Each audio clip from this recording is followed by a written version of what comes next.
Pessoal, tudo bem? Eu sou Marco Leite, psicanalista, membro do Instituto Lalang Londrina e professor e coordenador da pós-graduação em Fundamentos da Psicanálise pelo Instituto ESP, em parceria com a Unifil.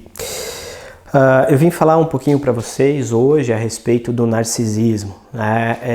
Eu vou falar aqui não tão conceitualmente falando, eu vou tentar falar de uma forma um pouco mais introdutória, tá?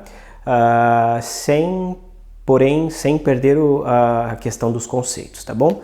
Primeiro, o que a gente precisa entender é que para a psicanálise o narcisismo ele não é propriamente um conceito, né? Como é o do inconsciente, como é o da repressão, como é o da transferência, por exemplo. O que nós encontramos na psicanálise como narcisismo é muito mais da ordem da descrição de um momento e de um processo do que de um conceito em si, né? Como assim? Vamos lá. Primeiro ponto que a gente tem que pensar, tá? É que Freud é o primeiro que vai pensar o narcisismo como condição para a sobrevivência, ou ainda como elemento fundamental da constituição do sujeito, né? Então, quando a gente vai pensar em narcisismo, Freud escreve um texto, 1914, um texto fantástico, que vale a pena ler, né? Que é a Introdução ao Narcisismo, uma introdução, vai dizer Freud, né? O que Freud está escrevendo ali, para além de toda a questão da dualidade pulsional, a pulsão sexual, a pulsão de autoconservação, isso também está naquele texto, né? Mas o que é importante a gente pensar para esse momento, né? Para essa fala de agora, é que Freud descobre a partir da sua clínica e também da sua teoria, né? Que ele vai montando isso a partir os 3 ensaios para a teoria da sexualidade e tal, que o narcisismo nada mais é do que o investimento libidinal no eu, né? Ou, de uma outra forma, o narcisismo, nessa constituição psíquica que a gente vai pensar, tá? É o investimento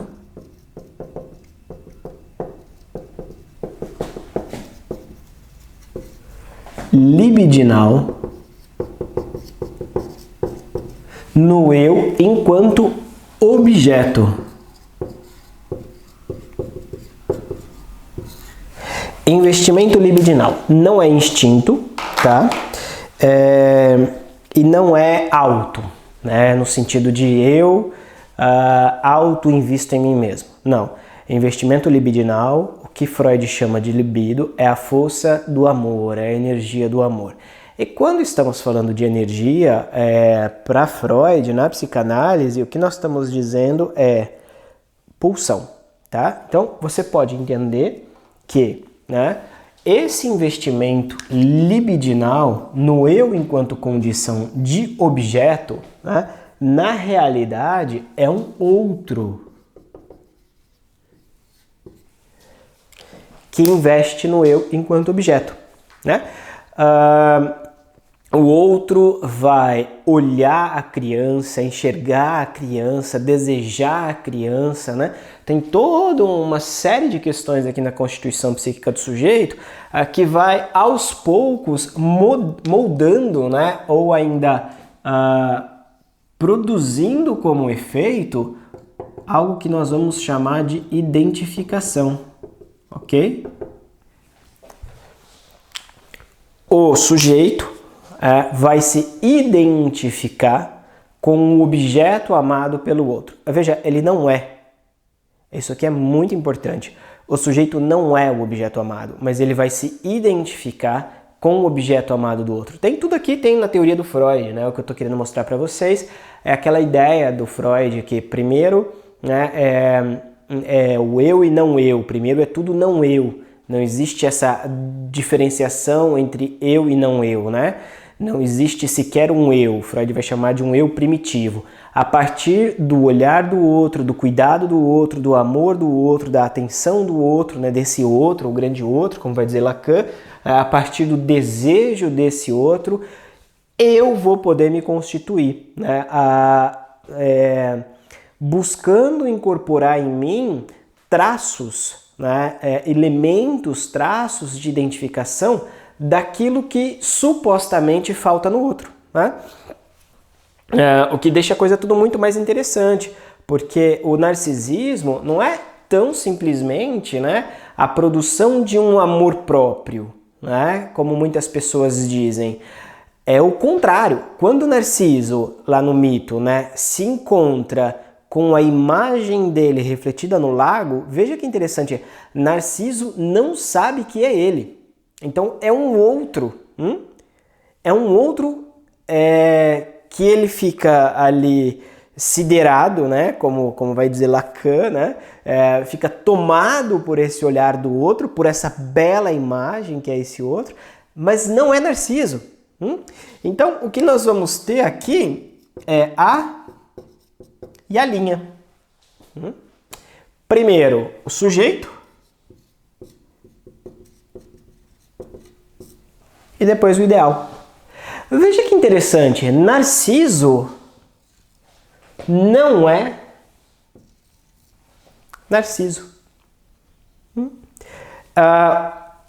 Tudo isso é muito legal. Por quê? Porque no fundo, o que o mito de Narciso nos mostra é que antes de Narciso conhecer Narciso pelo espelho, ele era pleno, completo. Então, o que vai acontecer aqui é que na realidade nós temos, olha que bacana, né? Na teoria freudiana sobre o narcisismo, o que nós vamos ter é que em um primeiro momento, Freud vai chamar de a sua majestade o bebê, né? Ou seja, é esse primeiro momento de Narciso, onde o Narciso não precisa de mais ninguém, porque não conhece mais ninguém, porque tem a atenção de todo mundo, porque ele é tomado como objeto de desejo de todo mundo. Olha aqui o lugar do objeto, como fica. Mas, em determinado momento, e aí vem não sem o outro, há uma ruptura, né? Há um corte, há uma quebra nessa imagem especular em que eu sou o ideal de mim mesmo. Quando a mãe começa a falar para o bebê, porra, que hora você vai tirar a fralda? Nossa, mijou de novo, ai, olha, come com o garfo, ai, eu não aguento mais, para de fazer birra. O que nós vamos ter aqui é aos poucos, né, a introjeção de uma percepção de que o bebê, né, não é o ideal de bebê para a mãe. Então aqui nós temos uma separação. Bacana isso, né? O que acontece então? Acontece que uma vez que esse outro está investindo a pulsão, né, está amando, está demandando, está desejando desse bebê, aqui nós vamos ter a segunda parte do Freud, né, que é que o próprio bebê vai se tomar como objeto, né? E uma vez que ele se toma como objeto, ele só pode se tomar como objeto se ele, de alguma forma, sacou que para ele falta. Então nós temos aqui a construção do ideal, né? Primeiro, o bebê articulado ou ainda preso, né? Enquanto o eu ideal. Que aqui é o narcisismo primário. Depois dessa ruptura, que é esse momento que eu tentei mostrar para vocês de uma forma muito rapidinha, né? O que nós vamos ter é o aparecimento do ideal do eu, que é um segundo momento. Ou seja, aqui já bom, o eu ideal é impossível, né? Agora eu vou ter que me haver com o ideal do eu, ou seja, qual é o meu ideal? Não mais o ideal do outro. Não mais a sua majestade, o bebê, mas é o que eu posso ser, afinal de contas, né? A partir da minha própria falta. Não vou ser completo. Então agora vou ter que me haver com isso de alguma forma, afinal de contas, né? Já não se trata mais de uma identificação a um ideal, mas um horizonte de possibilidades, ok? Bom, esse é o primeiro ponto que eu queria trabalhar com vocês. Agora, vamos aqui um pouquinho para a questão da clínica, né? A Rosana que me convidou para fazer esse vídeo, bem breve, né? Falou assim, Marco, pacientes narcísicos, né? Pessoas narcísicas. Veja que interessante, se é de um narcisismo, significa que isso aqui não está muito bem montado. Por quê? Porque quanto mais eu invisto em mim mesmo, no sentido de um excesso, no sentido de só ter um olhar para mim, significa necessariamente que eu ainda estou preso nesse espelho, que eu ainda estou preso nisso que eu imagino que o outro deseja de mim. E aí você vai ter os efeitos disso, né? Por exemplo, é a pessoa que ainda está nesse lugar da sua majestade o bebê, né? E padece disso. Porque se tiver, por exemplo, um cílio fora do lugar, ou se tiver uma espinha no rosto, ou se tiver um cabelo branco, ou se tiver, sei lá, alguma coisa desalinhada, né? Ou o corpo não tiver de acordo com aquilo que... Veja, pouco importa, esse que é o ponto, pouco importa esses ditames sociais. Dizer assim, olha, o padrão de beleza. Gente, isso não existe, porque a cada cultura, cada país é uma determinada forma de beleza. E ainda mais, né? Dentro de cada país, você vai ter N grupos, N possibilidades de beleza.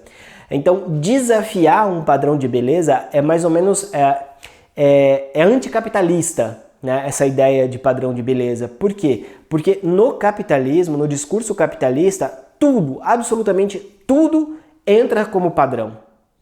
Então, você pode ter, por exemplo, um padrão de beleza loiro, um padrão de beleza moreno, um padrão... O que vai rolar é que, né, o que nós temos aqui como a introjeção de um objeto desejável pelo outro, né, é isso que vai estar rolando aqui.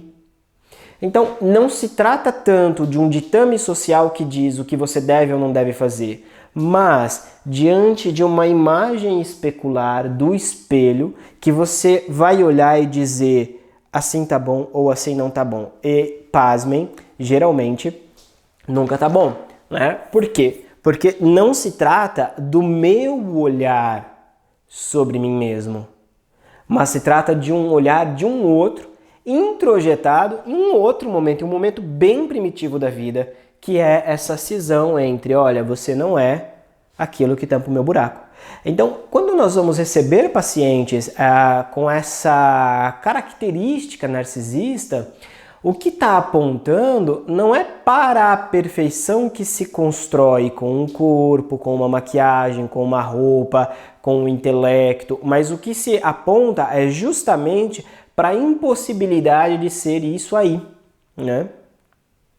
Entendem? Porque se fosse, não precisava construir, né? Então, a coisa é invertida. A banda de Möbius, eu adoro pegar esse exemplo da banda de Möbius, porque mostra isso de uma forma muito clara. Quanto maior o ego, mais fraco ele é, mais frágil ele é. O que é uma análise? Bem resumidamente, uma análise é o desapaixonamento de si mesmo, ou seja, é o desaparecimento desse ego para que possa o sujeito advir, né? Para que possa o sujeito surgir, para que a gente possa, de alguma forma, né, se montar, não a partir desse ideal capturante, aprisionante, né, que vem de um outro, né, de um olhar de um outro, mas a partir do nosso próprio olhar sobre nós mesmos, né? Lacan no Seminário 11 vai dizer assim, ver-se vendo-se. Eu acho isso fantástico, né? Que é aquele momento em que você se pega numa análise se enxergando, e vendo as tuas faltas e podendo se haver com isso sem necessariamente tentar completar. Né? É uma diferença radical aqui, né? Por exemplo, os modelos psicoterápicos, diante de um erro, diante de uma falta, diante de um problema, vão fazer com que você possa resolver o teu problema, encontrar meios ou elementos para conseguir aquilo que você quer, né? Para a psicanálise não, né? Porque para a psicanálise, geralmente, todas as vezes que eu atendi foi assim, mas a gente sempre tem que apostar que talvez né, não seja. Mas geralmente o que chega na clínica é que aquilo que a pessoa quer não vai tampar o buraco. Tanto é que boa parte dos pacientes, no começo da análise ou até mesmo durante a análise, alcançam o que queriam quando chegavam na clínica e diziam: eu preciso resolver esse problema. Elas resolvem, né, durante o percurso de análise. Isso não é segredo para ninguém. A psicanálise tem efeitos tão rápidos quanto, até às vezes mais rápidos, né, que alguns tipos de psicoterapias existentes aí, né? Então, basta ter ouvidos para escutar isso, né? E poder ver que aquilo que o paciente pede, né, no sentido de uma falta, não é de fato aquilo que ele precisa, né? Tanto é que pede, tem, fica uma petição ou ainda uma repetição incessável, né? Que aponta para uma insatisfação estruturante, uma insatisfação constitutiva, tá? Bom, o que eu tinha para dizer é isso. Espero que tenham gostado. Um grande beijo, pessoal, e até a próxima.